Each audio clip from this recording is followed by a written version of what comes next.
So, just like with our discussion of the Romanesque, I think it's important to show you a couple key churches to advance our discussion of the Gothic, because architecture was very prominent here, just like it was in the rest of the medieval period. The church was really, again, the heart of their city, the heart of their community. If you look at this image here, for instance, you'll notice it's up on the sort of top of the city, right? It's the prominent landmark that you would look at, and the rest of the city sort of spreads out from there. So again, the church to me is really where you see a lot of the energy of the arts going at this time into architecture. And so I wanted to first show you Saint Denis, or what we'd probably say is Saint Denis. But this is a church in France, so of course you want your proper French pronunciation, which is Saint. This is Saint, right? Saint Denis, Saint Denis. And this church is a fun church to talk about because it's gorgeous, of course, at first, but you also can tell a great story about a martyred saint again. So remember, we talked about martyrdom in our Romanesque discussion and how you had to die right in these horrible ways. So Saint Denis actually was decapitated because he would not denounce Christianity. But it's said that once he was decapitated, he actually picked his head up and then started walking through the streets of Paris, basically, saying things like "Glory to be to God" and "Faith in the Almighty." Insert your religious platitude here. And basically, the story about Saint Denis, the church, right, is that when he finally collapsed and finally died, right, he was carrying his head through town, but when he finally collapsed and died, that's where they built this church. So that's the story of the church, which is a fun martyrdom story. And this church was known for a very specific abbey, or what we'd probably pronounce as abbot. And the abbey of a church is the leader of the church. He's the one who is in charge of all the other monks who would live there, and he'd be in charge of the church community, essentially. So the famous abbey here is Abbey Suger. And Abbé Suger was known for his beliefs about light, or the mystical use of light, might we say. So he wrote extensively on the idea of light as God or as a mystical force. And so many believe this is why stained glass actually became so important in the Gothic period, because it was tied to the ideology or the ideology, the thinking of the people, and that thinking actually emerged from Abbé Suger's writings about this matter. And so here you see what we call a rose window. And these typically were found on either the front or the back of a church, sometimes both. And it looks like the shape of a rose. Obviously, they're very practical. They let a lot of light into the structure. But we also believe, again, it was meant to be a sort of mystical symbolism. Flowers show up quite a bit in Gothic imagery, in roses especially. And what people said was that your heart was flowering towards God. As a good Christian, the more you went down your path, your heart was flowering towards God, right? You're becoming more committed to God, more committed to your faith, right? And as you flowered towards God, you became more and more devout or pious, right? So this idea of a flower, right, and then the rose window kind of mimicking that shape. So there's a very good reason why they are rose windows and why they are shaped this way. And again, it ties into sort of the culture of that time and the beliefs of that time. As you walk around inside Saint Denis, you can also see the use of groin vaulting. And here you also notice they use what we call ribbing as well, which is looks like that skeletal outlining right on the ribs, on the structures of the ribs, which would have given more structure and support. So groin vaults can exist without ribbing, but typically you would see it in the Gothic, and again, it gave it this sort of skeletal like kind of structure to it. How is a groin vault designed? Again, you can look at the technique here. It's basically, you'll note, two barrel vaults that have intersected with one another, that are crossing on top of one another.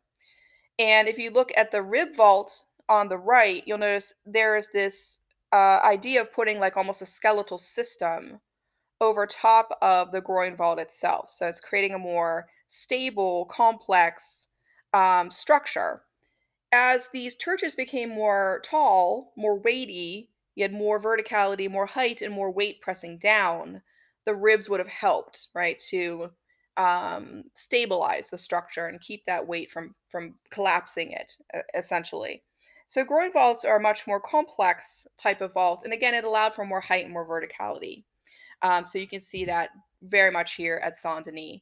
This is a great shot of the nave area of Saint Denis. So again, you can see the groin vaults, the rib groin vaults, so supporting the main nave of the structure.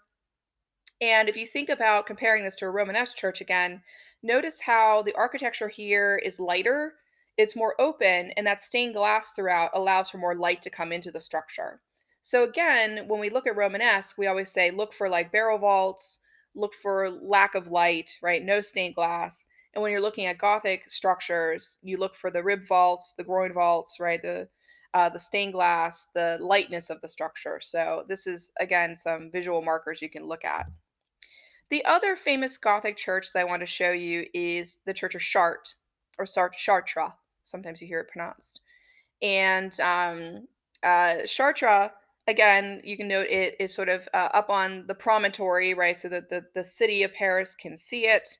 And it's sort of a beacon, right, to the community.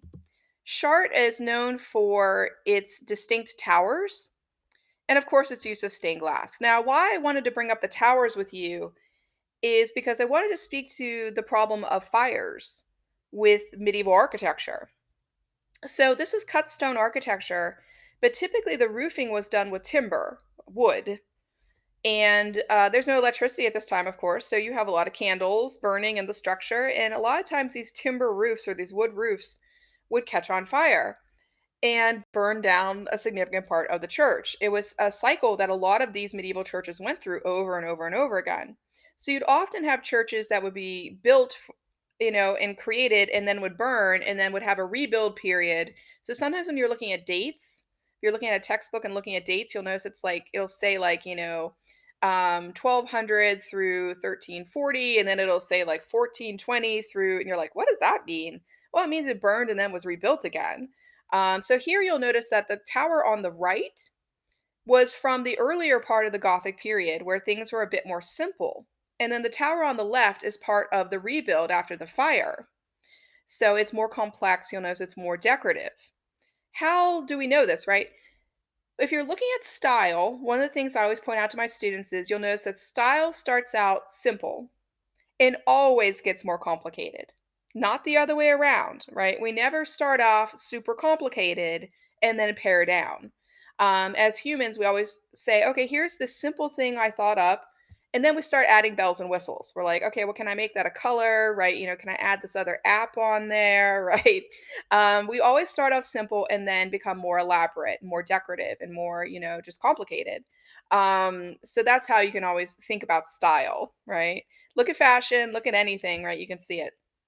So again, here you can see how two different styles were merged into the same structure because when the fire happened and that they had to rebuild, well, the tower on the right would have been out of style to them.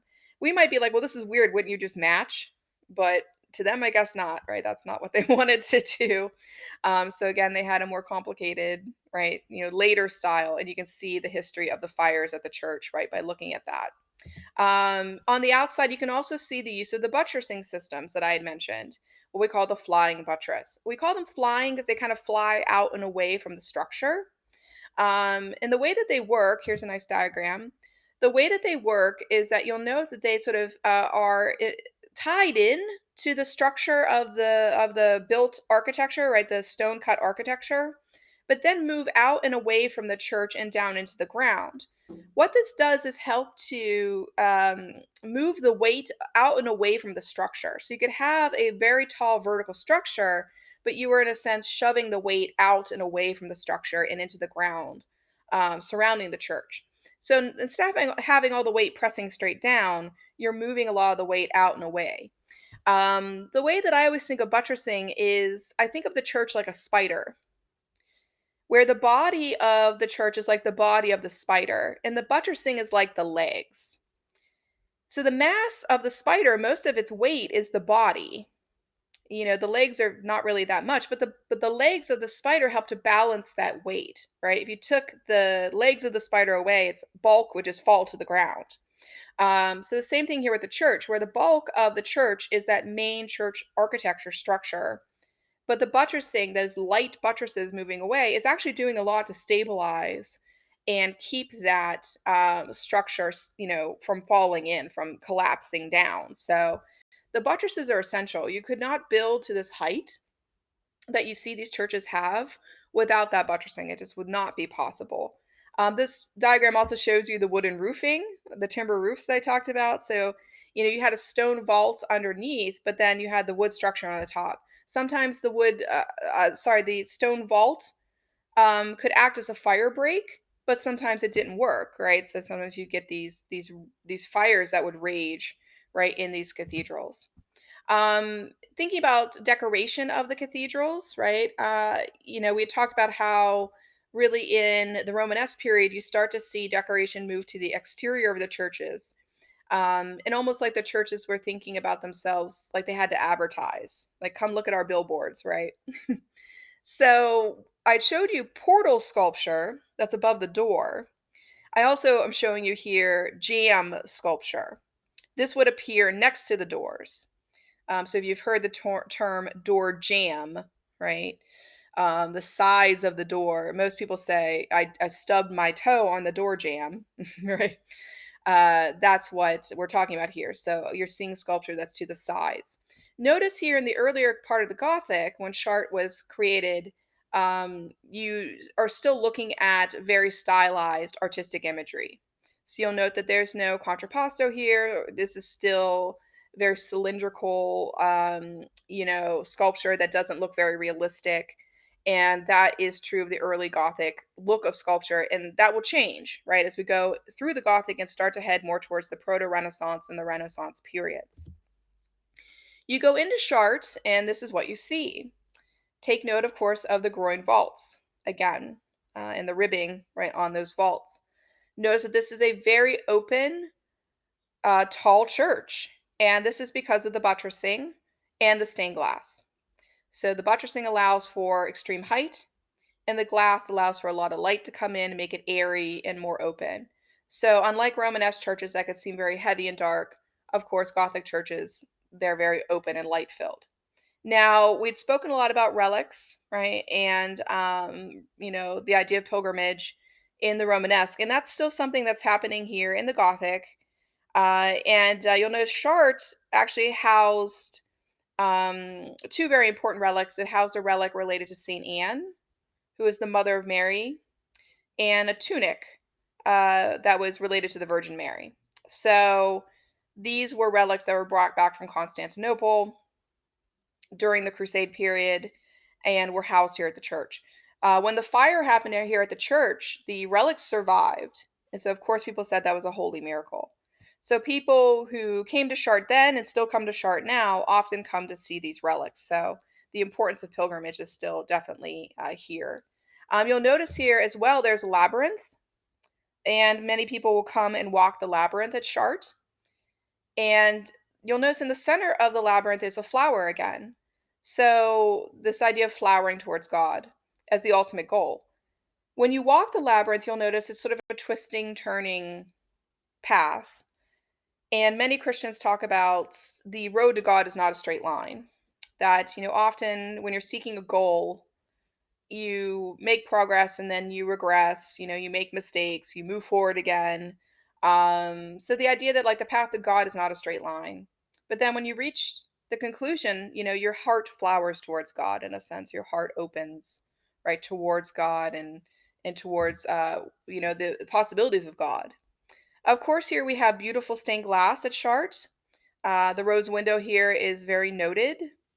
And this is probably the most famous stained glass window at Chartres, which is Notre Dame de la Belle Verrière, or what translates from the French to Our Lady of the Beautiful Window. Notre Dame means Our Lady. It refers to the Virgin Mary. So if you've ever wondered why so many churches are called Notre Dame, well, there you go. They're what we call Marian churches. So we've spoken a bit in the Byzantine about this idea of Marian churches, where something that Christians started to do when they wanted to make sure Mary was a key figure within Christianity is they started to dedicate churches to Mary. So if you go to France, most of the churches are Notre Dame of wherever they're located. So I remember traveling with my husband in France, and he's like, "Why are all these Notre Dame churches?" And I'm like, "Well, it just means, Our Lady. It means Mary. It's a Marian church." So she's Mary of the Beautiful Window, basically, right? Our Lady of the Beautiful Window. And notice that she's still a Theotokos here. She's still a bearer of God. She still holds, Christ on her lap. She bears him as well as bore him. So the double entendre or the second meaning we talked about. But here you'll note she's wearing a crown, and we refer to her as the Queen of Heaven. So this is a very Gothic rendering of Mary. Mary sort of changes just like Christ over time. The rendering of their imagery changes, right, over time. And Mary, becomes in a sense the queen of heaven in the Gothic. And why we think this happens, our historians talk about if you have this focus on monarchy, then this idea of kings and queens would seep into everything visual. And so that's why we think the queen of heaven idea became very prominent, right, with this kind of image of Mary. Stained glass, you have to think about how complex it was, right? As a creation, a product, you had to have, of course, someone to sketch out or design the image. You had to have glass makers, right, who were skilled in glass making. And you also had to have people that could work with iron to make the cames or make the framing that you see. So stained glass is a very complex artistic endeavor to me, right? It definitely takes a couple different types of artisans working together to create something like this as a finished product.